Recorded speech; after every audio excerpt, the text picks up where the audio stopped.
Gracing us with their insights are Dr. Ajit Kanitkar and Mr. Vinayak Pachlag, who will explore this exciting topic. This discussion will be moderated by our esteemed moderator, Mr. Sunil Kalekar.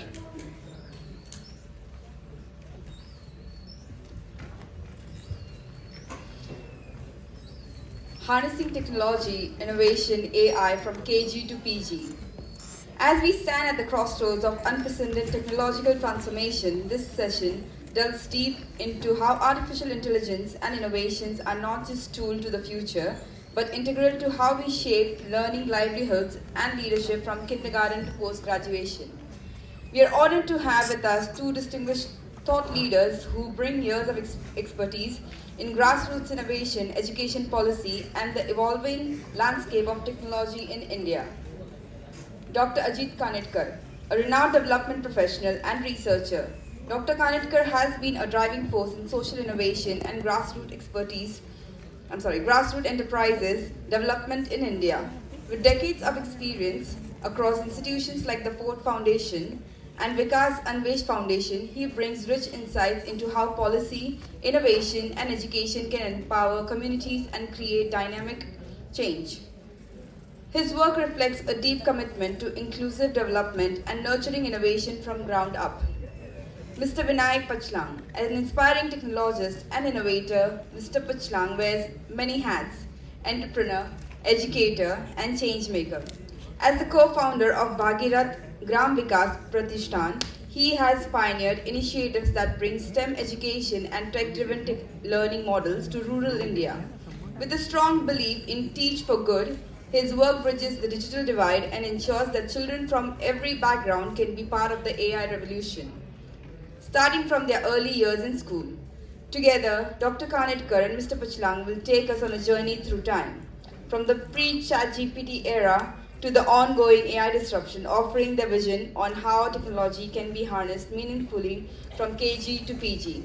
So with further ado, let's dive deep into the exciting conversation. Thank you.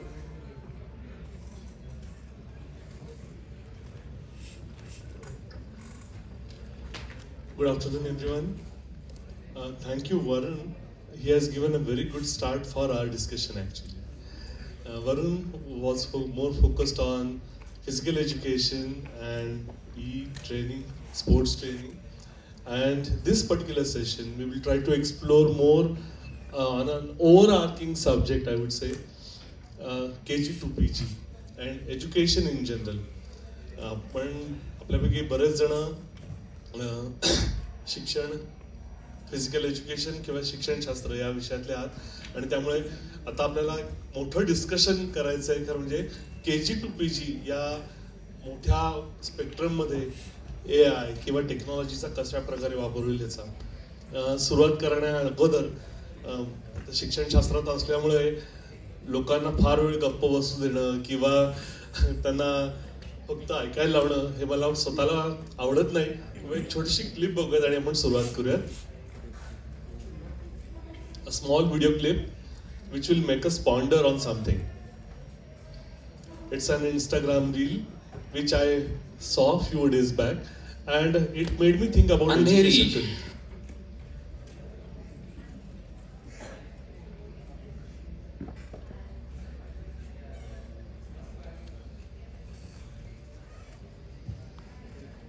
कदाचित तुमच्यापैकी काही जणांनी पाहिली पण असेल. Andheri Gokhale bridge east west, कुछ लोग जानते होंगे.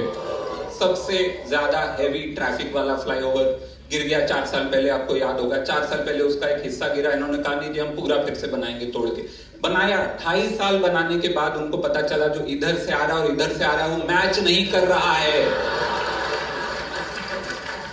10 करोड़ इंजीनियर पैदा किए हमने पिछले 10 साल में इस देश में, इधर और इधर वाला मैच नहीं कर रहा है, इन्होंने कहा. 2.5 साल बनाने के बाद और बोला हम तोड़ के फिर बनाए. मैं कह रहा हूं रहने दो, मैं कूद के चला जाऊंगा. या video clip yes once more बरं वाटतं ना काहीतरी पाहायला लोकांनी बोलण्यापेक्षा पाहूयात आपण असं नाही. मग वन्स मोर वन मोर घेऊयात आपण नंतर. वन्स मोरच्या ऐवजी व्हिडिओ पाहिल्यावर कुणीतरी एकाने मला सांगा की सगळ्यात महत्वाचं वाक्य जे तुम्हाला हलवतं किंवा विचार करायला लावतं ते कोणतं वाटलं तुम्हाला? 10 करोड़ है ना, 10 करोड़ इंजीनियर बनाए हमने, हाँ? और क्या है ना, as an educationist it's really alarming. It made me think वाईट वाटतं की जेव्हा एज्युकेशन बद्दल, शिक्षणाबद्दल लोक बोलतात आणि असं वाईट बोलतात की काय चाललंय शिक्षणामध्ये. असे 10 करोड जर आपण इंजिनियर बनवतोय जे दोन्ही बाजूनी ब्रिज बनवत आणतात आणि मध्ये आणल्यावर खरं सत्य परिस्थिती, मी याचे खूप सारे व्हिडिओ मग पाहिले बरं का. हा ह्युमर पाहिल्यानंतर मी युट्यूबला सर्च केलं, रिसर्च केलं, कारण एक 10 मिनिटाचा व्हिडिओ होता, तो सगळं सांगणार होता की कसं शेवटी रेल्वेवर सगळं कारण देण्यात आलं वगैरे वगैरे वगैरे. पण आपल्याला त्याच्यात जायची गरज नाहीये. इथलं पण जस्ट घेऊयात की जेव्हा शिक्षणाबद्दल बोललं जातं आणि ते पण when technology intervening, it's giving us so many tools, we are coming up with so many modern classes, smart classes from KG to PG. We are really making use of different tech tools for learning, teaching, MOOCs, platform, LMS and what not. So many things are coming up in education, but still, what about the quality of education? Are we really using the technology, new tools to its optimum to bring quality in education? काही प्रश्न सतत मनात येत राहतात. काय teacher educator असले, teachers असले ना की हा एक थोडासा सर आम्हाला ना रोगच जडतो जणू की सोशल मीडियावर जरी आम्ही असलो, पिक्चर पाहत जरी असलो किंवा काही काम जरी करत असलो किंवा कुठलाही एक्सपिरियन्स असेल तर ना we related to our education, आपल्या सगळे जण करत असतात. तर आपण आज विचार करूयात. माझ्याबरोबर अजित सर आहेत, विनायक सर आहेत आणि they are experts from technology and they will share their insights how best we can harness technology in our education system. सुरुवात करायला मला एक प्रश्न विचारायला लागेल sir. How do you envision the role of AI technology in transforming education from kindergarten to post graduate? How do we transform, जे पारंपरिक चालू आहे ते आपण पूर्णपणे कसं बदलू शकतो?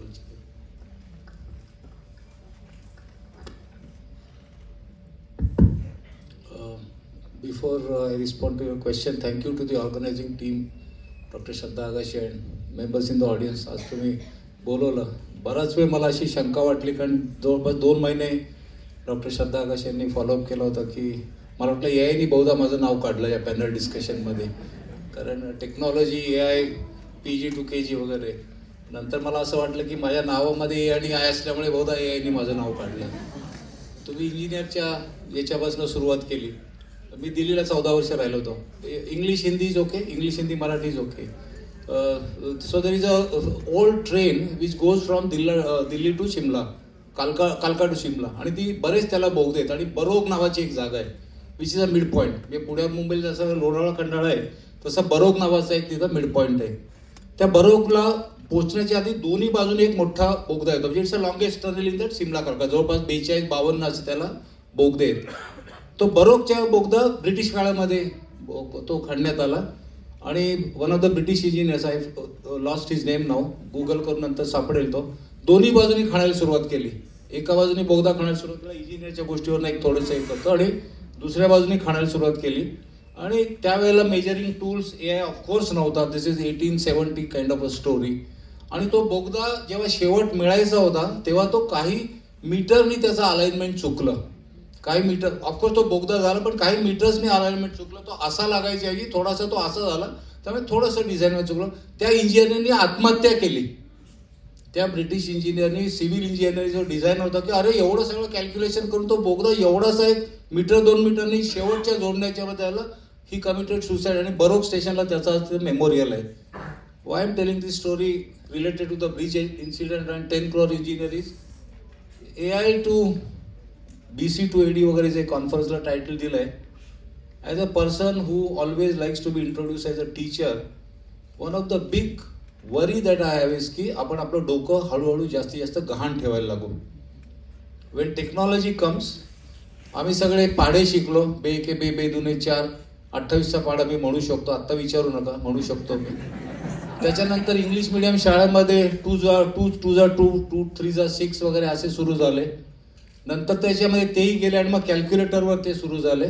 आणि आत्ताच्या याला मग ते व्हेरिएबल्स किंवा अशा याच्यामध्ये केव्हा हे होईल. आणि फ्यू अदर इयर्स प्रॉब्ली पाढे वगैरे सगळं आपण विसरून जातो. It's just one incidence. Basic skills foundational literacy आपण ज्याला म्हणतो, आय रिअली वरी की ते AIचा या अतिवापराने आपण आपली बुद्धी हळूहळू गहाण ठेवू. मी महाविद्यालयात शिकवतो, आय लाईक टू टीच. गेल्याच आठवड्यामध्ये सहकारनगरच्या एका महत्त्वाच्या कॉलेजमध्ये, इंजिनिअरिंग कॉलेजमध्ये पहिल्या वर्षीच्या विद्यार्थ्यांना आम्ही काही तास घेत होतो, क्रिएटिव्हिटी अँड इनोव्हेशन. मुलांची अक्षर म्हणजे भयानक होती. I cannot say that. मराठीतनं त्यांना लिहायला दिलं, अजिबात मराठीत अक्षर लिहिता येत होतं, इंग्लिशमधनं लिहिता येत होतं. प्रश्नचिन्ह असलेलं वाक्य करून प्रश्नचिन्ह लिहा. One of the exercises that we asked was that ask questions about me. It was a session on creativity and innovation, and the first thing is ask as many questions as possible about me, about Mr. Vinayak, about our moderator, about this audience, about this conference. Ask 10, 20, 30 questions because the session was asking questions. मुलांना प्रश्न लिहिता येत नव्हते. And these are engineering first year students who have gone through the NEET, JEET and all that kind of stuff, and that is the kind of a technology that is influencing many of us. And then you come back to KG, and then I'll stop here because there will be many questions. Is that basic foundational literacy skills? अगदी एक वेगळं उदाहरण देतो. I again work with a lot of adults. Here large number of students are from physical education. मोठ्या वयातल्या 20 ते 40 वयोगटातल्या मुला-मुलींना, महिलांना चेंडूचा कॅच घेता येत नाही. झेल घेता येत नाही. कॅच हा मराठी शब्द, झेल हा इंग्रजी शब्द, राजभाषा असल्यामुळे. चेंडूचा झेल घेता येत नाही. टेनिस चेंडूचा लेदर वगैरे नाही करते. तुम्ही तुमच्या कुटुंब एकत्र जेव्हा जमेल तेव्हा बघा येतोय का. Basic I hand body coordination, लंगडी, गोल खो खो, उभा खो खो, आट्यापाट्या, हे जे खेळामधलं जे बॅलन्सिंग येतं ते शेट्टी साहेबांनी आता एकदम एक्सलंट सांगितलं.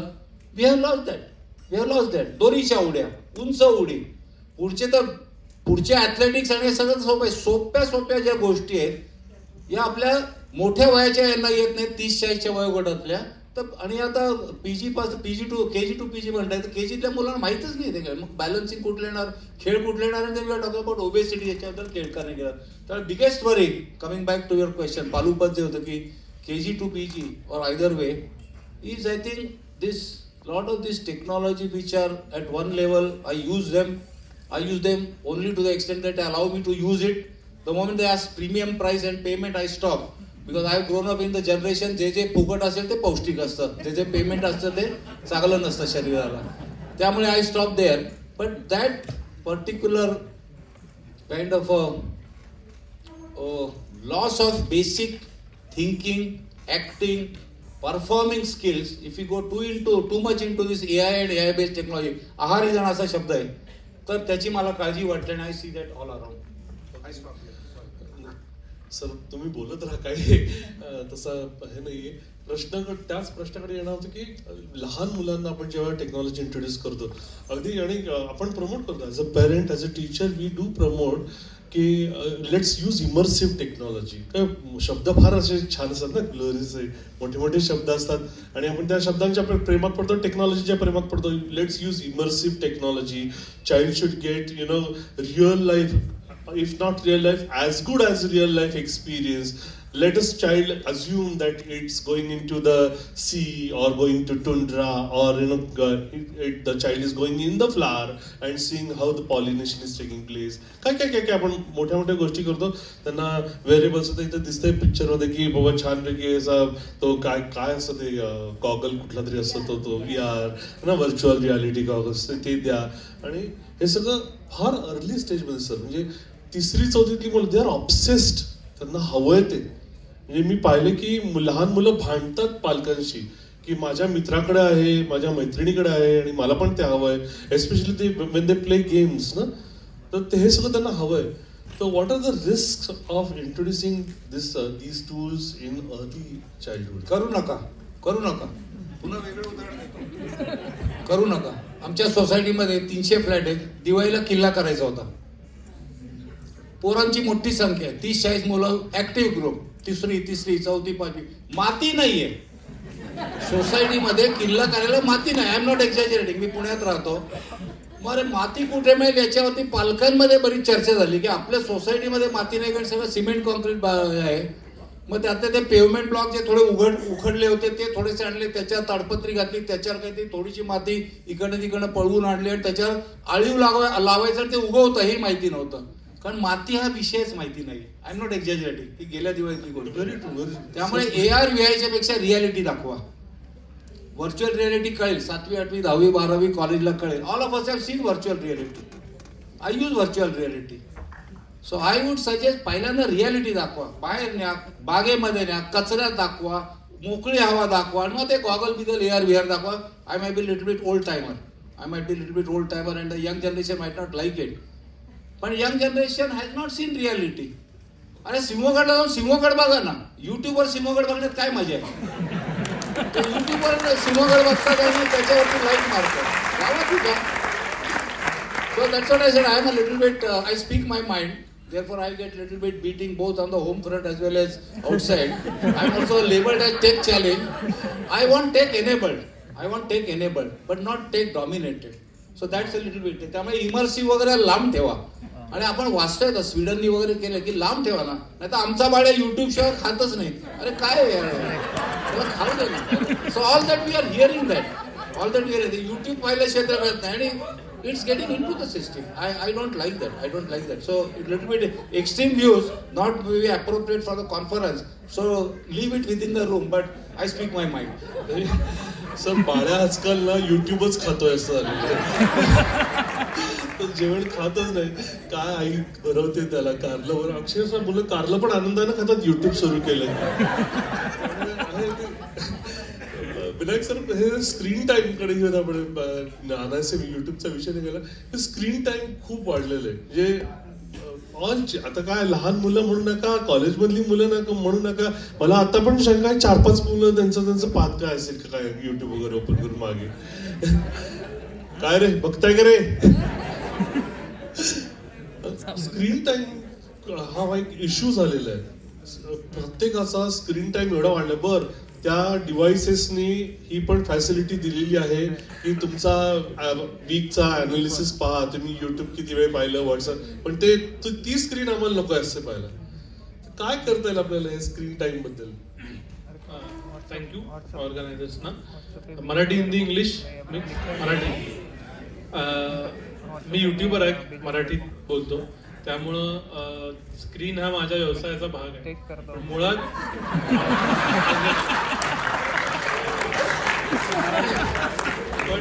पण या प्रश्नाचं उत्तर म्हणून मी देणं जास्त संयुक्तिक आहे. हॉर्सेस माउथ यू विल लिसन. मला माहिती आहे आता सर नुसते गेस करत होते, मी आल्यापासून बघत होतो पाठीमागच्या रांगेत बसलेलो 10-1 मुलं आत्ता पण व्हॉट्सअप बघतात. 10 मिनिमम आकडा आहे जेवढी माझी नजर जाते, ते 20-22 पर्यंत असतील. तर that is new reality. You are going to consume on screen. Screen बाजूला ठेवा शक्य होत नाही. परीक्षेला मी ChatGPT वापरतो, तुमच्यातले कितीतरी जण वापरत असतील. मी इंस्टाग्राम बघतो. सो त्याच्यात आपण कॉन्शियसनेस किती आणू शकतो, हाच फक्त प्रॅक्टिकल आणि डुएबल सोल्युशन आहे about screen time. I am about to be consumed in screen time. त्याला काही पर्याय नाही. पण मग मी काय कन्झ्युम करतोय आणि ते कशासाठी कन्झ्युम करतोय याच्याबद्दल थोडासा कॉन्शियसनेस जरी आला तरी खूप गोष्टी सोप्या होतात. उदाहरणार्थ, मी इंस्टाग्रामवरती रील बघतोय, तर दर 1 मिनिटानं माझ्या मेंदूला डोपामिन हिट होतं आणि त्याच्यामुळे माझी कॉन्सन्ट्रेशन क्षमता ही गेल्या 5 वर्षामध्ये 50% कमी झाली आहे. एवढं जर का तुम्हाला माहित असेल तरी तुम्ही कदाचित कमी स्क्रीन टाइम वापरा, कारण आपल्याला लॉंग फॉर्म काही करताच येत नाही.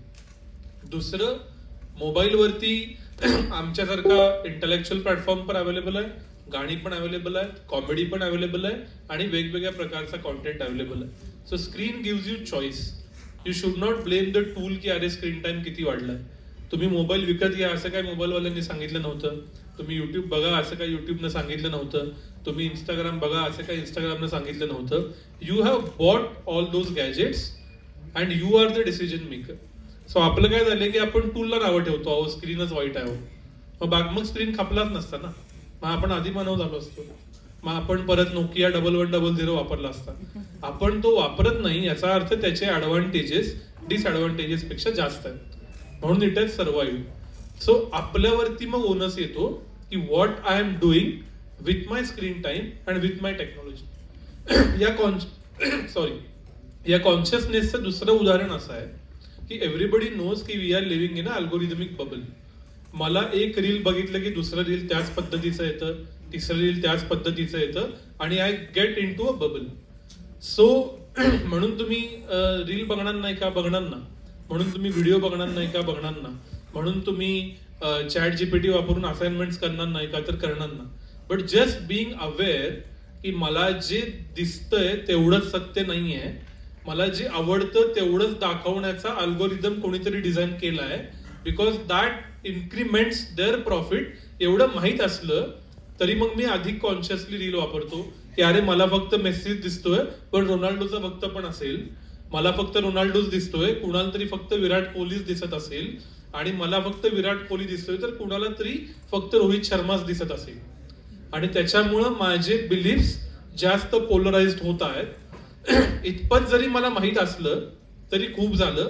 सो स्क्रीन टाइम बद्दल कॉन्शियस कन्झम्पशन याच्या पलीकडे आपण प्रॅक्टिकली फार काही करू शकतो असं मला वाटत नाही. Very truly put sir.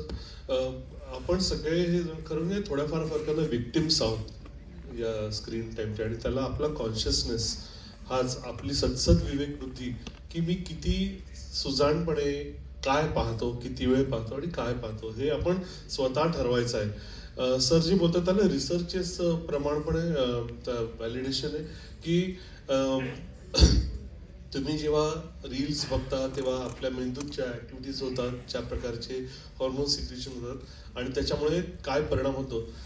Sir माहिती थोडंसं ऍड करावं वाटेल मला की मुलांची एक परिच्छेद वाचण्याची क्षमता सुद्धा कमी झालेली आहे. सलग 10 वाक्य वाचायची क्षमता की, आणि पहिल्या वाक्याचा दुसऱ्या वाक्याशी तिसऱ्या वाक्याशी काय संबंध आहे आणि तो समजून घेण्याची. हमारे जमाने की वगैरे मी म्हणत बसणार नाही, पण आपण जेव्हा पुस्तक वाचायचो पूर्वी तेव्हा त्या पुस्तकात काय दिलेलं आहे त्याच्यानुसार आपल्या मेंदूत एक चित्र तयार व्हायचं, एक सिनारिओ तयार व्हायचा, अगदी कथा कादंबरी असली तरी सुद्धा.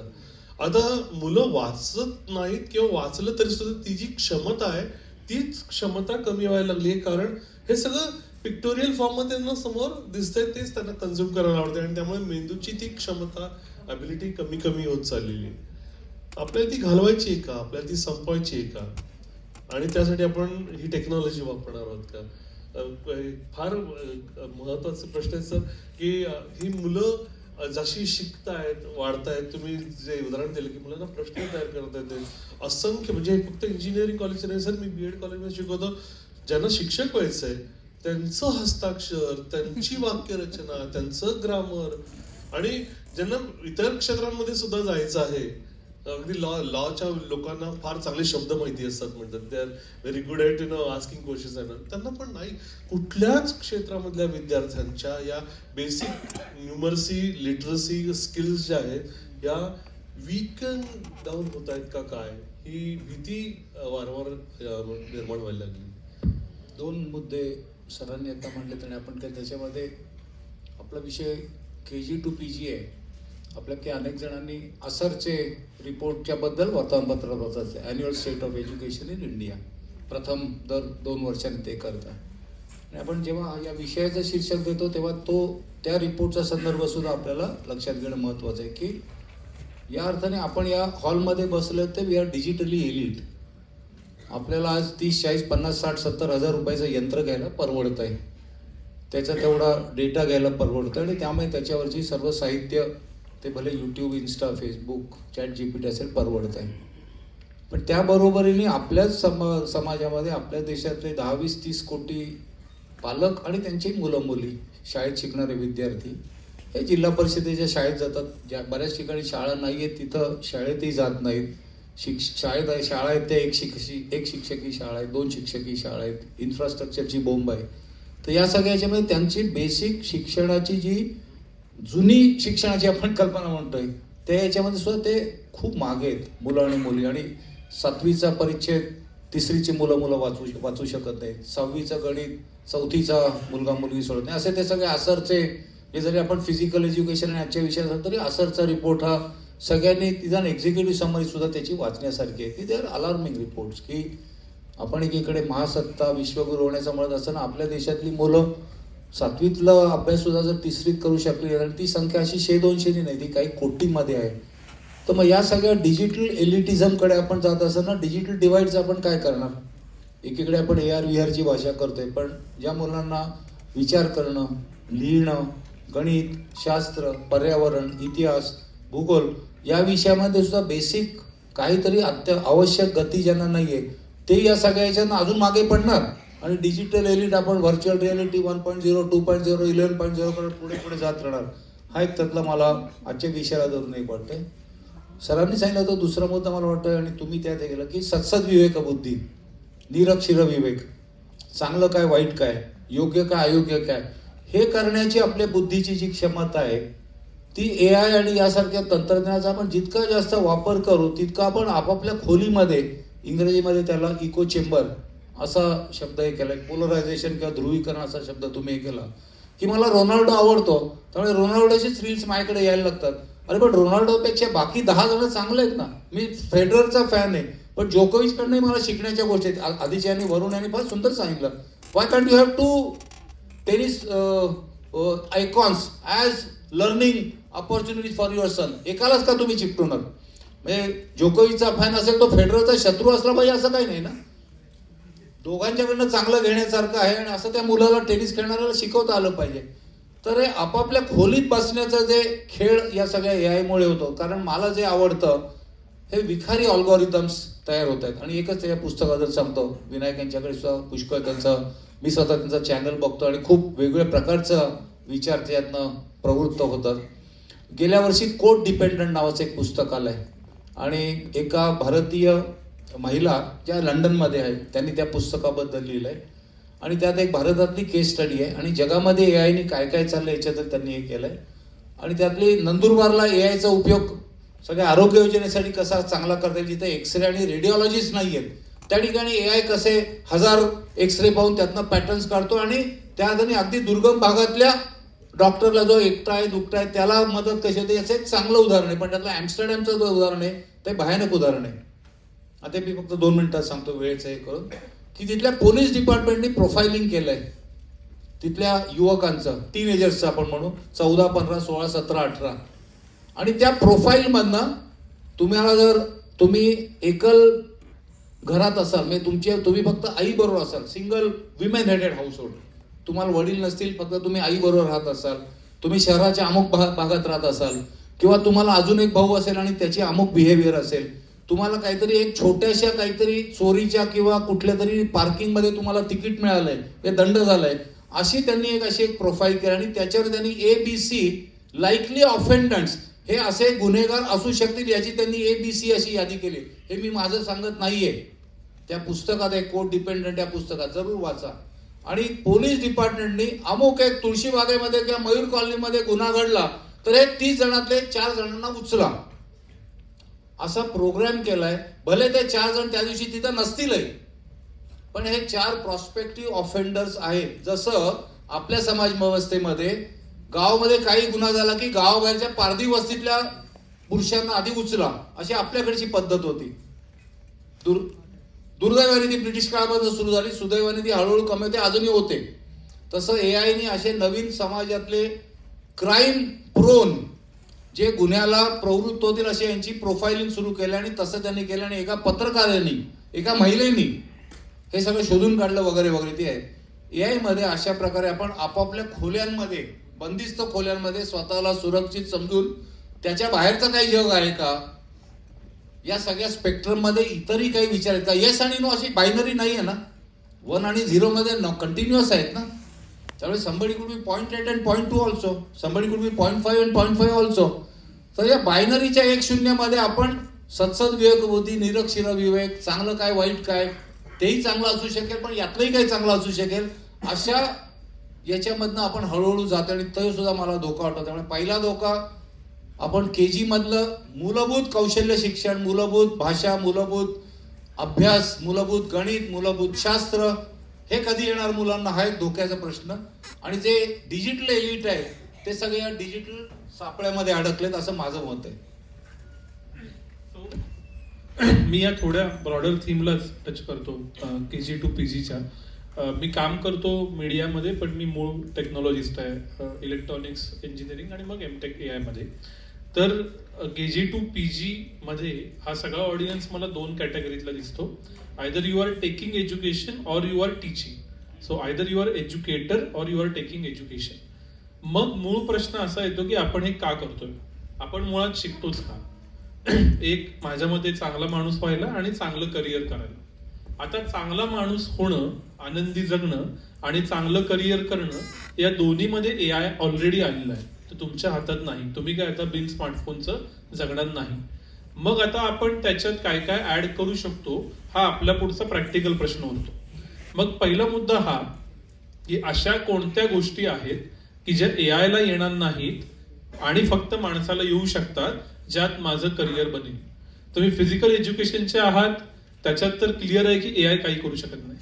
मी तर परवा अजून एका ठिकाणी लेक्चर देत होतो, तिथं असा मुद्दा मांडला की फिजिकल इज फ्युचर. आता इथं येत असताना मी ट्विटर बघत होतो आणि त्याच्यावर सत्या नडेला, मायक्रोसॉफ्टचे CEO तुम्हाला माहित असतील, त्यांचं एक ट्विट आहे की इंटेलिजन्स इज कमोडिटाइज्ड. कारण ते स्वतः व्हाईट कोडिंग करत असतानाचा व्हिडिओ आहे. म्हणजे काय, तर तुम्ही फक्त मनात आलेला विचार द्यायचा, अख्खा कोड बनतो. सो आजपर्यंतची इकॉनॉमी ही नॉलेज इकॉनॉमी होती गेल्या 30 वर्षातली, where you earn money, you got career because of intelligence. पण इंटेलिजन्स इज कमोडिटाइज्ड असं स्वतः मायक्रोसॉफ्टचा मालक सांगतो. याचा अर्थ कोडिंग मध्ये AIच्या नोकऱ्या जाणार, म्हणजे कोडिंग मध्ये AI नोकऱ्या घालवेल. कोडिंग मधल्या कंपन्यांना खूप फिअर्स कॉम्पिटिशन सहन करायला लागेल. मग उरेल काय, तर उरेल फिजिकल.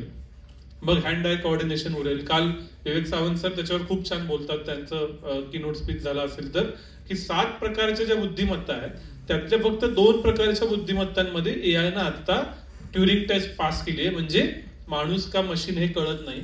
आणि पण म्हणजे याचा अर्थ काय, तर उरलेल्या 5 प्रकारच्या बुद्धिमत्तांमध्ये स्कोप आहे आणि त्यातली एक फिजिकल एज्युकेशन आहे. सो जर का फिजिकल हे फ्युचर आहे, पैसे मिळाले की लोक अधिकाधिक एक्सपिरियन्सेसना जात आहेत, अधिकाधिक ठिकाणी फिरत आहेत, अधिकाधिक इव्हेंट्सना जात आहेत. पुण्यामध्ये आता या आठवड्यात रामनवमीच्या 15 इव्हेंट आहेत, कारण तेच उरलंय.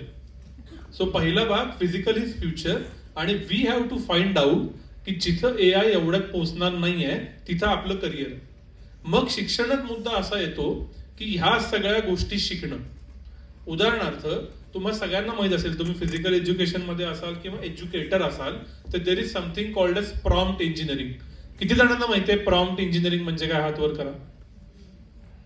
5 लोकांना माहिती. प्रॉम्प्ट इंजिनिअरिंग म्हणजे AI कडून काम करून घेण्याची कला. आता येथून पण उत्तम करिअर कोणाला असेल? AI हा असिस्टंट आहे. AI हा तुम्हाला रिप्लेस करूच शकत नाही, याच्याबद्दल हजारो पेपर येऊन गेले. तर त्या असिस्टंट कडून चांगलं काम कसं करून घ्यायचं, म्हणजेच त्याला चांगले प्रश्न कसे विचारायचे. तुमच्यापैकी किती मुलं एखाद्या असाइनमेंटला ChatGPT वापरतात? प्रामाणिकपणे हात वर करा. प्रामाणिकपणे हात वर करू ना, प्रामाणिकपणा तपासून. 100 जणांनी केला. आता फार पूर्वी आम्ही असं लेक्चर द्यायचो 8 वर्षापूर्वी की how to search on Google. असं मी 3 तासाचं लेक्चर यशोदामध्ये द्यायचो. कारण गुगल सर्च करून चांगलं उत्तर कसं काढायचं हे स्किल येतच नव्हतं. आज ते ChatGPTचं होतं. प्रॉम्प्ट चुकतात, प्रॉम्प्ट एकसारखे येतात, उत्तरं लगेच पकडली जातात. एखादा फॅकल्टी शहाणा असेल आणि त्यानं NoGPT सारखं टूल वापरलं तर तो तुमचं प्लॅगॅरिझम लगेच पकडतो आणि तुमची असाइनमेंट 2 तासाच्या ऐवजी 6 तासात होती. नंतर वाटतं की लिहिली असती तर बरं झालं असतं. विनायक सर थोडंसं डिस्टर्ब करतो, सॉरी. एक प्रॉम्प्ट मी आणला होता दिस डिस्कशन, पण प्रॉम्प्ट जर चुकला, तुम्ही जे बोलता ते सपोर्ट करायला, प्रॉम्प्ट जर चुकला तर कसं चुकीचं उत्तर मिळतं AI कडून, त्याचं एक एक्झाम्पल आणलं होतं दाखवायला. The prompt was explain why water boils at 50 degrees Celsius at sea level. And ChatGPT has given the answer for it. Whereas water never boils at 50 degrees Celsius. Here the prompt itself was wrong. आमचं काही याबद्दल सरांचा जो मुद्दा आहे त्याबद्दल discussion झालं, पण हे सर्रास होताना आढळते. सो यातला मुद्दा हा आहे की प्रॉम्प्ट इंजिनिअरिंग मी शिकलो का, कसे चांगले प्रश्न विचारायचे मी शिकलो का. म्हणजे काय, तर प्रश्न विचारणं ही स्किल फ्युचरमध्ये प्रत्येकाला लागणार आहे. मग तुम्ही फिजिकल एज्युकेशन मध्ये असाल, तुम्ही शिक्षक असाल, तुम्ही BEd DEd मध्ये असाल, तुम्ही इंजिनिअरिंग मध्ये असाल. जे अजित सर मगाशी सांगत होते की creativity and asking questions so माझ्या युट्यूब चॅनलवर मी प्रश्न विचारतो आणि मी चेष्टेत असं म्हणतो की माझा व्यवसाय कधीच मरणार नाही, कारण प्रश्न विचारण्याला डिमांड राहणार. So there are 2 things which I want to focus. Find out की जिथं AI जाणार नाहीये त्या क्षेत्रात एक्सेल करा. दुसरं, AI ला चांगलं कसं वापरायचं याचं शिक्षण घ्या. तिसरं, आपण KG to PG बोलतोय म्हणून आता काय झालंय AI न, तर स्पीड वाढलाय बदलांचं. So learn how to learn is the only thing which you have. I practically run a tech company. 2017 साली मी कंपनी चालू केली, तेव्हा मी एका टेक्नॉलॉजीत कोड करायचो. ती 20 साली बदलली, ती 23 साली बदलली आणि 25 साली आमचं 4थं टेक्नॉलॉजी शिफ्टचं इटरेशन चालू. सो अजून 10 वर्षानं तुम्हाला कशात काम करावं लागेल हे तुम्हाला माहित नाही. ज्यांना वाटतं माहिती आहे ते एका भ्रमात आहे. पण मग त्यावेळेला जे काही लागेल ते शिकायची माझी स्किल माझ्याकडे आहे का, हे या KG to PGच्या एज्युकेशन मध्ये AI बरोबर व्हायला हवं. आणि मग जी इंटरपर्सनल स्किल आहे, बार्गेनिंग लागणारच आहे, टीम मॅनेजमेंट लागणारच आहे, इमोशनल मॅनेजमेंट लागणारच आहे, इंटरपर्सनल स्किल लागणारच आहे. हे आपण विद्यार्थी म्हणून आता शिकतोय का आणि शिक्षक म्हणून शिकवतोय का, ह्या 2 गोष्टींवरती जर का प्रत्येकानं काम केलं तर आपलं सगळं आयुष्य AI बरोबर फार छान जाईल with all of its challenges, असं मला वाटतं. सर सॉरी, थोडं मोठं उत्तर. नाही सर, माझा ऍक्च्युली हा पुढचा प्रश्न असा होता की how can teachers be train to use AI tools effectively without being getting overwhelmed because of technology. असं होतं ना बऱ्याचदा की नवीन टेक्नॉलॉजी की लगेच शिका. शिक्षक तर पटापट शिकतात. म्हणजे कोविड काळात पटकन झूम, गुगल मीट सगळं शिकले, ऑनलाईन क्लासेस घ्यायला लागले, व्हिडिओज तयार करायला लागले. Teachers a very adaptive community. त्याचं उत्तर असं आहे की आजचं जग हे एक्सपिरियन्शियल लर्निंगचं आहे. You try, you find the answer right or you reject it. आम्ही एक टूल शोधलं थिंक बँक वरती. माझ्याकडे 550 तासाच्या मुलाखती आहेत, त्या सगळ्याचं शब्दांकन करायला 3 टूल ट्राय केली. एकाची अॅक्युरेसी 75% आली, एकाची 82% आली, एकाची 85% आली, रिजेक्ट केली. 4थं टूल कोणीतरी डेव्हलप केलेला बेसिक कोड सापडला, तो रन केला आणि आता 95% अॅक्युरेसी आली. सो वरचे 5% माणसाला लागतातच मॉनिटर करायला. पण याच्यात कसं शिकलो आम्ही, तर we tried, we experimented, failed and went ahead. So जास्तीत जास्त शिक्षकांनी जास्तीत जास्त एक्सपेरिमेंट करावे. आज या घडीला 8.5 लाख AI टूल्स अवेलेबल आहेत, ज्याला आम्ही एजेंटिक AI म्हणतो. त्यातली कुठले चांगले कुठले वाईट हा प्रत्येकाचा टेक अवे. आमच्यासारख्या भाषेवाल्यांना जेमिनी चांगलं वाटतं, कारण गुगलकडे सर्वाधिक मराठी इनपुट आहे. कम्प्युटिंगवाल्यांना सोनेट 3.5 चांगलं वाटतं. वेअरेबल डिव्हायसेसची चर्चा झाली, त्यांच्यासाठी एक वेगळी अख्खी LLM बनवली. प्रणव मेस्त्री माहित असेल तुम्हाला, 6 सेन्स टेक्नॉलॉजीवाला, त्याची स्वतःची 002 नावाची LLM आहे, जे भारतात बनले. असंख्य टूल आले. यू ट्राय, तुम्हाला उत्तर माहिती आहे काय खरं आहे काय खोटं आहे, अँड देन यूज इट, एवढंच मला वाटतं. मी 2 फक्त त्याच्यात एक होतो, भूषण केळकरांच्या यायला मी होतो, आत्ताच्या आधीच्या यायला होतो. लर्निंग टू लर्न असं त्यांनी भूषण केळकरांनी केलं. आणि तो केवळ शब्दांचा खेळ नाही, अत्यंत महत्त्वाचा तो शब्द आहे की. आणि वरुण यांनी सुद्धा खूप सुंदर त्याचं शारीरिक शिक्षणामध्ये केलं की पहिल्यांदा मुलांना जनरलिस्ट बनवा. पहिल्यांदा त्यांना हॉकीत घालू नका, ॲथलेटिक्समध्ये घालू नका, लॉंग जम्पमध्ये घालू नका, स्प्रिंटमध्ये घालू नका. पहिल्यांदा बेसिक फाउंडेशन स्किल पक्का करा आणि मग मुलाला कळेल, त्या मुलीला कळेल की मला स्प्रिंटमध्ये करायचं का, मॅरेथॉनमध्ये करायचं का, भालाफेक करायचे. So from generalist to specialist असं त्यांच्या याच्यात होतं. मला असं वाटतं की आपण इथं सगळे बसले जे फिजिकल एज्युकेशनचे विद्यार्थी आणि शिक्षक आहेत की too much specialization at an early stage would be difficult, कारण मग आपण पुन्हा बंदिस्त होऊन जातो. मी ज्या शाळेमध्ये शिकलो ज्ञानप्रबोधिनी, त्याच्यामध्ये आमचे जे फाउंडर होते त्यांनी ते एक ट्विस्ट त्याला दिला होता, jack of all and master of none. याला त्यांनी ट्विस्ट दिला होता, jack of all and master of one. Jack of all and master of one. अनेक गोष्टी समजल्या पाहिजेत आणि मग त्यातल्या एका विषयामध्ये तुम्ही खोलात गेलं पाहिजे. ब्रेथ ती पाहिजे आणि डेप्थ ती पाहिजे. तर त्यामुळे AI आणि या सगळ्या याच्यामध्ये आपल्या मुलांना फिजिकल एज्युकेशनमध्ये थोडं सायकोलॉजी समजायलाच पाहिजे, सोशॉलॉजी समजायलाच पाहिजे. तो मुलगा जर आदिवासी भागात नाही असेल आणि त्या मुलाची किंवा मुलीची डाएट स्ट्रॅटेजी अमुक एक असेल तर ती समजायलाच पाहिजे. वर्षात तुमच्याकडे जर नॉर्थ इंडियातले प्लेयर्स असते तर त्यांची शिकण्याची, त्यांची प्रॅक्टिस करण्याची पद्धत वेगळी असते, साऊथ इंडियामधली वेगळी असते. हे तुम्हाला न्यूट्रिशन समजलं पाहिजे, तुम्हाला सायकोलॉजी समजलं पाहिजे, तुम्हाला कॉम्पिटिशन एक समजलं पाहिजे, तुम्हाला प्लेअर डायनॅमिक्स समजलं पाहिजे, तुम्हाला डेटा सायन्स समजलं पाहिजे आणि तुम्हाला तुमचा विषय समजला पाहिजे. So all that you have to learn on the job, experiential त्यांनी म्हटलं. आणि ते जेव्हा तुम्ही यू स्टार्ट एन्जॉईंग इट. मी वेगवेगळ्या ठिकाणी वेगळ्या पद्धतीने केलं. म्हणजे फक्त एकच उदाहरण देतो, not to do self posting. काल मी बारामतीमध्ये एका वेगळ्या गटाबरोबर फिरत होतो आणि आम्ही decentralisation of solar system for agriculture आणि इरिगेशन असा एक पॉलिसी पेपर करतोय. ते आनंदच्या एका संस्थेचं काम होतं. त्यामुळे काल आम्ही शेतकऱ्यांच्याकडे गेलो, सोलर इन्स्टॉलेशन बघितली, त्याच्यामधनं रात्रीच्या ऐवजी दिवसा पाणी आलं तर काय होते शेतकऱ्यांच्या बिहेवियरमध्ये हा विषय अभ्यासला. आणि याच्यावरचा आम्ही आता मुख्यमंत्री सौर कृषी वाहिनी योजना 2.0 जी महाराष्ट्रात ऑक्टोबरवर सुरू झाली याचा आम्ही अभ्यास करतोय. या गटामध्ये माझं एकच क्वालिफिकेशन म्हणजे I was asking the right questions. त्याच्यामध्ये MSCBतले एक तज्ज्ञ होते, एनर्जीचे तज्ज्ञ होते, एक सोशॉलॉजिस्ट होते, एक इकॉनॉमिस्ट होते आणि मी पावलट सारखे बुद्धू मूर्खपणाचे पण त्यांना महत्वाचे वाटणारे प्रश्न विचार होता. आणि आमचा दिवसभराचा उत्तम फीडबॅक झाला. आम्ही 2 सबस्टेशनला जाऊन आलो. I think learning to learn, asking right questions, doing multiple things, having interest in many things and focusing on one specialized area would probably, and using technology appropriately, conscious consumption हा मला एक चांगला आजच्या याच्यातला शब्द तुमचा आवडला Vinayak. I think that would be probably the way ahead. Thank you sir. विनायकने मला एक छान मगाशी प्रश्न विचारला सगळ्यांना, तुम्ही ChatGPT वापरता का असाइनमेंट्स करायला? हो, सगळे विद्यार्थी वापरतात. आजकाल मुलांना म्हणजे पूर्वी आपण जसं गुगल सर्चकडे जायचे, प्रोजेक्ट दिला किंवा काही क्वेश्चन्स असले गुगल सर्च करा, तसं ChatGPT करतात. आता आपल्या विषयांचा आशय शोधण्यासाठी अगदी शाळकरी विद्यार्थ्यांपासून हायर एज्युकेशन विद्यार्थी कंटेंट शोधण्यासाठी, आन्सर्स तयार करण्यासाठी AIचा ChatGPTचा वापर करतात.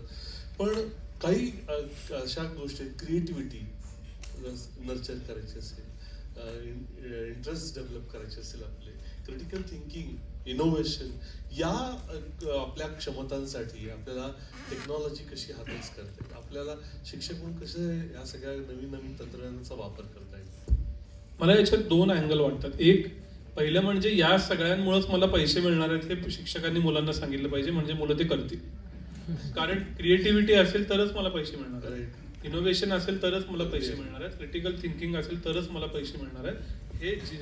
हे जितकं छान शिक्षक मुलांना सांगतील तितकं मुलं त्याच्यात इंटरेस्ट घेतील.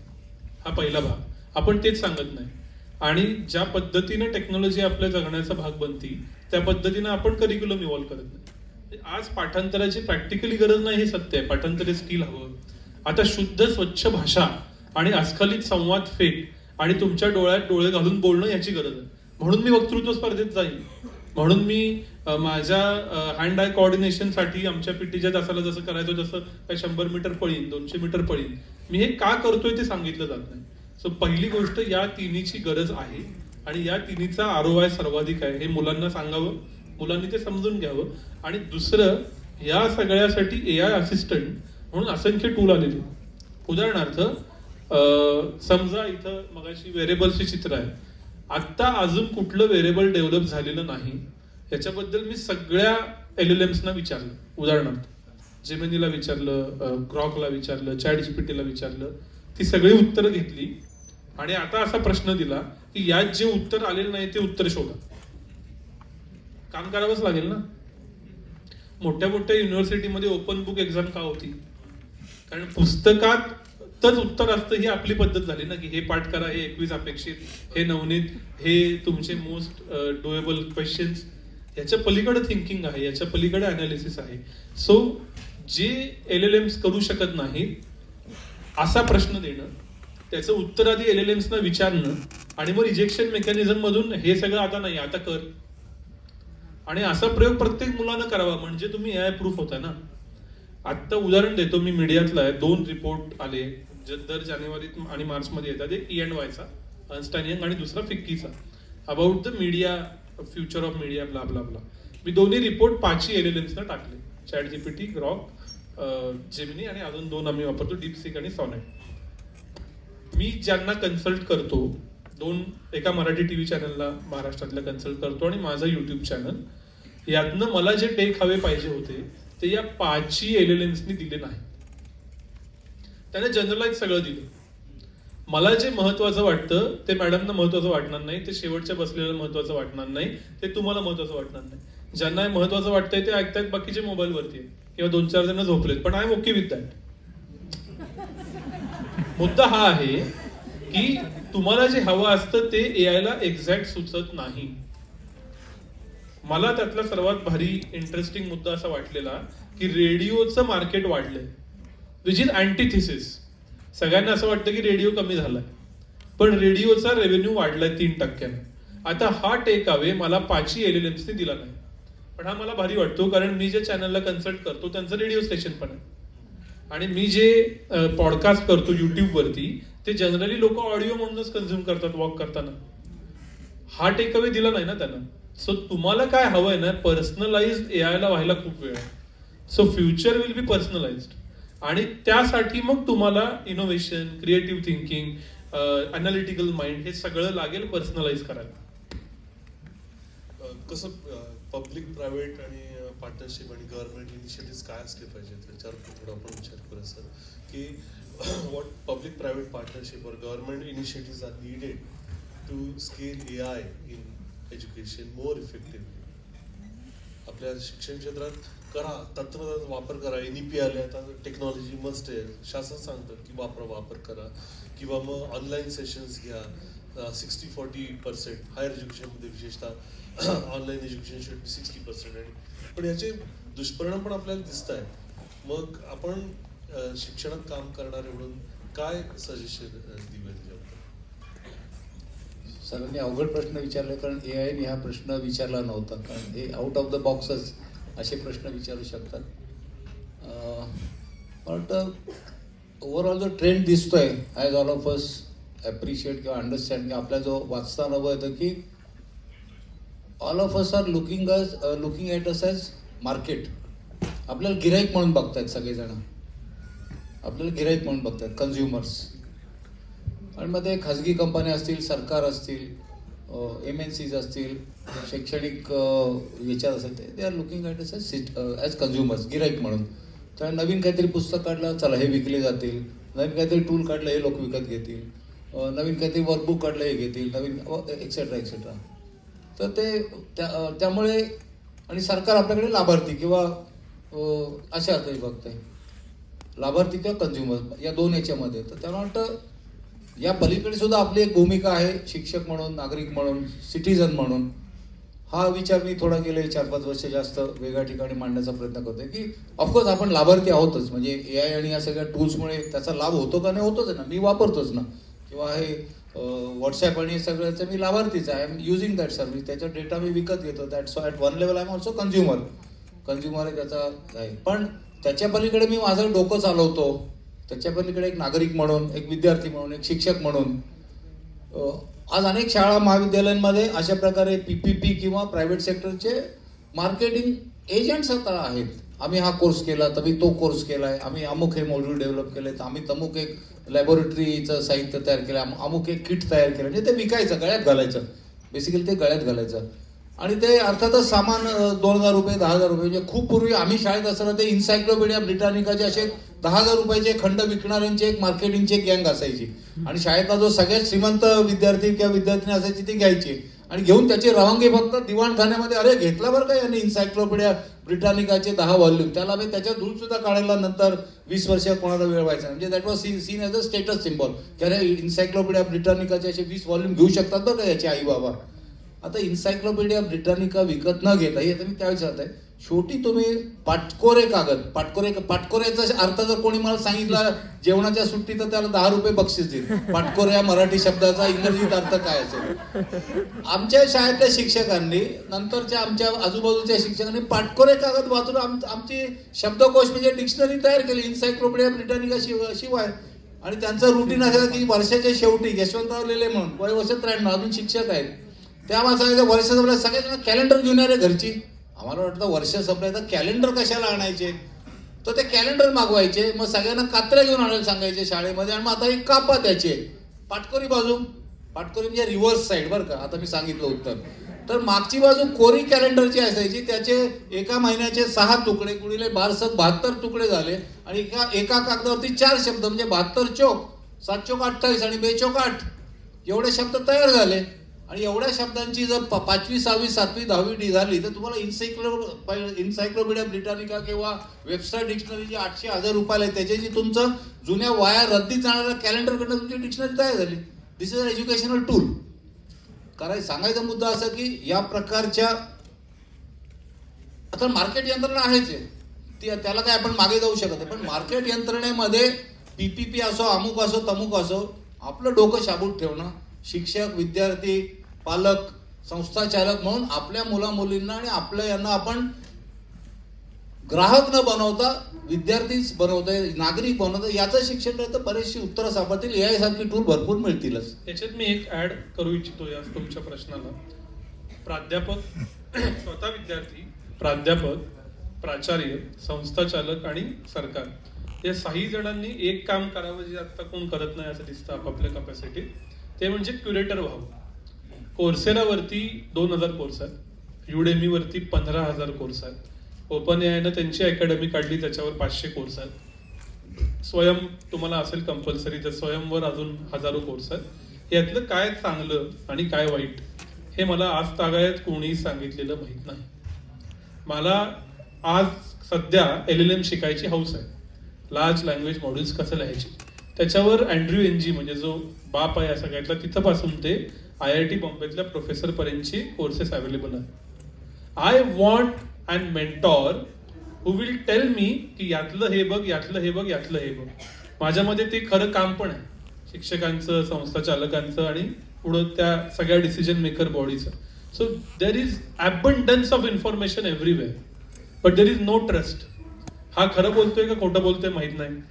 मग LLM सांगतं 50 डिग्रीला पण पाणी तापतं.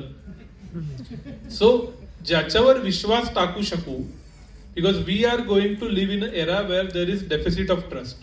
काय खरं काय खोटं ते कळणारच नाही. तुम्ही अजून बेसिक असं आपण म्हणतो की कानानं ऐकलेलं खोटं, डोळ्यानं बघितलेलं खरं, खऱ्या खोट्यात 4 बोटाचं अंतर आहे. आता डीप फेक व्हिडिओ त्याचे टूल इतके स्वस्त झालेत की डोळ्यानं बघितलेलंही काही सुद्धा खरं नाही. मी म्हणू शकतो की सरांनी हा व्हिडिओ जो केलाय त्याच्यात वरुण ग्रोवर खरा नाहीच आहे असला तरी, आणि सरांना ते प्रूव्ह करत बसावं लागेल की माझा ओरिजिनल कोड काय होता, ब्ला ब्ला ब्ला. तर जेव्हा विश्वासच कुणावरती नसेल तेव्हा काय खरं काय चांगलं हे सांगणारा क्युरेटर आणि मेंटॉर ही खरी गरज आहे. ती आत्ता मिसिंग वाटती. त्याच्यावर सरकार काय करेल, पब्लिक प्रायव्हेट काय होईल हा असा चर्चेत मुद्दा असतो, प्रत्यक्षात काय होत नाही, एखादा व्हाईट पेपर जातो. पण फॅकल्टी लेवलला आणि तुमच्या हेड HOD ऍडमिन लेवलला समजा हे करता आलं तरी ते खूप सोपं होईल असं वाटतं. विनायक सरांनी अतिशय महत्वाचा मुद्दा आपल्या सगळ्यांना उपयुक्त ठरणारा असं दिलेला आहे की how we can become a curator. आणि आपण एक खरं विद्यार्थ्यांचा ट्रस्टवर्दी सोर्स आहोत. आणि आपण स्वतः हे कोर्सेस पाहिले, कोर्सेरा, युडेमी वगैरेचे, आणि मुलांना सजेस्ट केले की अरे हे चांगले बरं का. तर खरोखर आपण आपल्या बाजूने जे काही करू शकू या बाबतीत, पब्लिक प्रायव्हेट आणि गव्हर्नमेंटचं सोडून द्या, आपण शिक्षक म्हणून स्वतः काय करू शकतो हे करू शकतो. अतिशय सुंदर मुद्दा सरांनी दिलेला आहे. थोडंसं आपण शेवटच्या प्रश्नाकडे येऊयात. दोघांकडून मला तुमचं उत्तर हवं आहे. 10 वर्षापूर्वीचा 20 वर्षापूर्वीचा माझा क्लासरूम KGचा असू दे नंतर PGचा असू दे तो जरा वेगळा होता, आजचा वेगळा आहे. अजून 10 वर्षानंतरचा क्लासरूम कसा असेल आणि त्यात मी शिक्षक म्हणून कॉन्फिडेंटली तिथे सुद्धा माझ्या मुलांना एंगेज ठेवणारा कसा राहील विथ दिस चेंजिंग सिनारिओ, त्यासाठी मला काय करता येईल.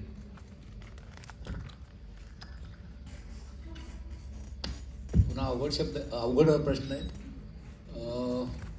मला वाटतं त्याचा मराठी प्रतिशब्द मला माहीत नाही आहे, पण एंगेजमेंट हा 10 वर्षापूर्वी जेवढा होता तेवढा आज असला आणि अजून 10 वर्षांनी असला तर आय थिंक तो शिक्षक विद्यार्थी नातं ठरवेल. मगाशी मला वाटतं पुन्हा वरुण यांच्या चेत आलं की तुम्हाला, किंवा भूषण याच्यात होतं की तुम्हाला कुठले शिक्षक अजूनही लक्षात आहेत 30, 40, 50 वर्षांतर, ज्यांनी तुम्हाला काहीतरी अशा प्रकारच्या संपर्कातनं, मेंटॉरिंगमधनं, अकंपनिंगमेंटमधनं, एक्सपिरियन्शियल लर्निंगमधनं काही वेळेला धडपडायलाही लावलं, पण धडपडलं तेव्हा हातही दिला उभं करायला, आव्हानं दिली. तर अशा प्रकारच्या व्यक्ती संबंधातनंच जे शिक्षक आणि विद्यार्थी हे जे नातं तयार होईल ते मला वाटतं पुढच्या 10 वर्षानंतर सुद्धा ती क्लासरूम तशी असेल, भले ते व्हर्च्युअल असेल तरी. मी आनंदला 4 वर्ष शिकवत होतो जेव्हा माझी करिअर सुरू झाली, institute of rural management, doctor Kurien, Amul वगैरे तुम्ही ऐकलं असेल. साधारणतः 89 ते 92 याच्यामध्ये होतं मी. माझी पहिला नोकरी ती होती. 4 वर्ग मी शिकवले, मी 4 बॅचेस शिकवल्या. 2 वर्षाचा तो post graduate diploma in rural management असा होता. ती मुलं मुली अजूनही भेटतात, अजूनही आमचा संपर्क आहे. त्यावेळेला मी वयाने लहान होतो, ती मुलंही 21-22 होती, पण त्यावेळेला आमचं जे एंगेजमेंट, इंटरॅक्शन, फील्ड वर्कला बरोबर जाणं, वर्गात एकत्र, भांडाभांडी, चॅलेंजिंग, काही वेळेला शिस्तीचा बडगा दाखवायला लागणं, काही वेळेला कौतुक करणं, होळीला त्यांनी आम्हाला घरी येऊन रंगवणं, हे सगळ्या ज्या गोष्टी झाल्या आणि all that accumulated educational experience has stayed on. आणि अशा अनेक प्रशिक्षण वर्गातले मुलं मुली भेटतात वगैरे. त्यामुळे किती डिजिटल आलं, किती व्हर्च्युअल आलं, झूम क्लासेस किती झाले, कोर्सेरा आणि एडेक्सवरचा मी सुद्धा फॅन आहे, तेही बरं होतं. शेवटी ती व्यक्ती आणि त्या व्यक्तीबरोबरचे असलेले 10, 15, 20, 25 आणि कदाचित 500 विद्यार्थ्यांना शिकवलं तर 10-20 लक्षात राहतील. पण काहीतरी आपण पेरत असतो असं माझं मत आहे. शिक्षक म्हणून आपण काहीतरी पेरत असतो, काहीतरी मागे सोडून जात असतो आणि ते मागे सोडून गेलं ती जमीन कशी असेल त्याप्रमाणे ते उगवतं. काही वेळेला लगेच उगवतं, काही वेळेला नंतर उगवतं. पाऊस पाणी कसं असतं त्याच्यावरही अवलंबून असतं. ती व्यक्ती किती घेऊ शकते त्याच्यावर अवलंबून असतं. आज उगवलं नाही तर 20 वर्षांनी उगवतं, काही वेळा उगवतही नाही, काही होऊ शकतं. त्यामुळे ते पेरण्याचं काम आणि या प्रकारे एंगेजमेंट जर वर्गामध्ये आपण 2 तास, 10 तास, 20 तास, 1 वर्ष, 2 वर्ष जितके आपल्या संपर्कात विद्यार्थी कालखंड असतो तो मला वाटतं पुढच्या 10 वर्षात सुद्धा बदलणार नाही. त्यामुळे if I were to teach in a classroom after 10 years I will use all the tools including super AI आणि मुक्त मोग. पण वर्गाच्या शेवटी मला वर्गात बसलेल्या प्रत्येक मुलामुलीचं नाव माहीत असलं पाहिजे आणि ते मला वर्ग संपल्यानंतर सुद्धा 2 तासांनी, 4 तासांनी, 2 दिवसांनी, 4 दिवसांनी लक्षात राहिलं पाहिजे, कारण त्यातली काही नावं गळतील. That is one test simple matrix of engagement. बाकी अनेक गोष्टी सांगते तर ते मला वाटतं माझ्या दृष्टीने महत्त्वाचं आहे. तुम्ही प्रश्न विचारलात भविष्यातली क्लासरूम कशी असेल. एकतर मी खूप latest I did my graduation in 14 and post graduation in 17, so 8च वर्ष झाली क्लासरूममधून बाहेर येऊन. 2-3च गोष्टी घडतील. जे मला घरात बसून मिळत नाही तेच क्लासरूममध्ये द्यावं लागेल आणि तेच घेण्यासाठी मुलं येतील. जे मला इंटरनेटवर अवेलेबल आहे, जे मला शिकता येतं, जे मला प्रयोग करून शिकता येतं, यासाठी कुणीही क्लासरूममध्ये येणार नाही. आणि त्यासाठी मी काय द्यायचा हा पहिला भाग असेल, कसं क्लासरूम बदलेल. दुसरं, ऑन अन ॲव्हरेज आपल्याकडे असा ट्रेंड आहे की by the age of 25 99% of our population college क्लासरूममध्ये जात नाही. तुम्ही आयदर 10वी-12वी तो असाचा रिपोर्ट सरांनी म्हटलं, अंडरग्रॅड, पोस्ट ग्रॅड, फार तर PhD. अदरवाईज क्लासरूममध्ये परत जाण्याचा योग लोकांना येत नाही. 99% लोकांना. इथून पुढं मात्र क्लासरूममध्ये 50शीतली लोक जास्त असतील, कारण त्यांनाही परत शिकावं लागेल. 25शीतल्या मुलासाठी पण ते तितकंच नवं असेल आणि 50शीतल्या मुलासाठी पण ते तितकंच नवं असेल. मुलं अर्थात विद्यार्थी. त्यामुळे तुम्हाला पिअर लर्निंग मिळेल आणि परत क्लासरूममध्ये जाऊन शिकावं लागेल. ही फार मोठा बदल होईल असं मला वाटतं, कारण सगळे एकाच ह्याच्यावर असतील ना. अनुभव ही माझी USP आहे आणि मी माझा 20 वर्षाचा अनुभव आहे म्हणून मला नोकरी मिळते हे जाणारच आहे. कारण सिंथेटिक ट्रॅक समजा आज आला आणि त्याच्यावरती विशिष्ट प्रकारे कसं पाळायचं हे तुमच्या फिजिकल एज्युकेशनच्या कॉलेजमध्ये आजच येणार असेल तर 25शीतल्या मुलालाही ते शिकावं लागेल आणि 50शीतल्या फॅकल्टीलाही परत जाऊन ते शिकावं लागेल.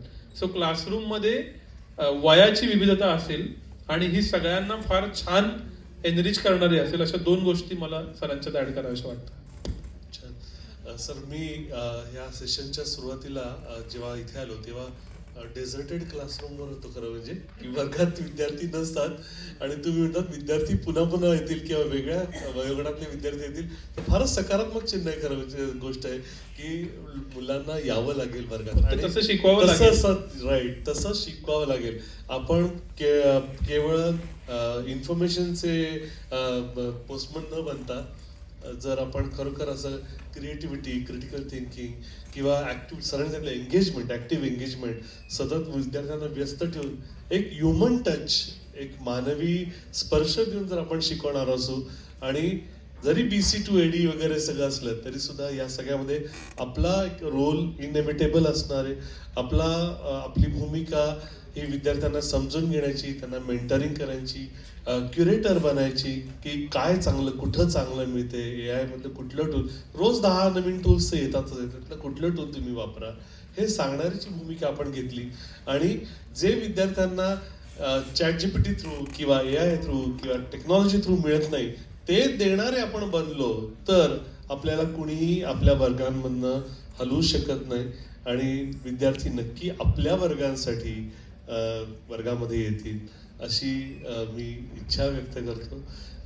सर दोघांनीही, विनायक सरांनी आणि सरांनी इतकं मनापासून सांगितलं, तुम्ही कळकळून हसला सुद्धा मध्ये मध्ये. आणि हे आपण हसतो केव्हा माहितीये का, की जेव्हा जे आपल्याला भावतं हे कळलेलं, हे माझं पण आहे बरं का, हा अनुभव माझा पण आहे, हे जेव्हा आपल्याला वाटतं तेव्हाच आपण हसतो किंवा ते रिलेट करतो. आज दोघांच्याही मदतीने आपण हे डिस्कशन इथे पार पाडलं. दोघांचे खूप खूप आभार. आम्ही सगळेजण आपण दोघांकडनं खूप शिकलेलो आहोत. धन्यवाद. तुम्हा सगळ्यांचे आभार मानले पाहिजेत की 1 मिनिटाची 50 रील बघायच्या ऐवजी एकाच विषयावर 50 मिनिटं ऐकलं, त्यामुळे तुमचे पण आभार. कौतुक त्यांचं खरं म्हणजे. थँक्यू.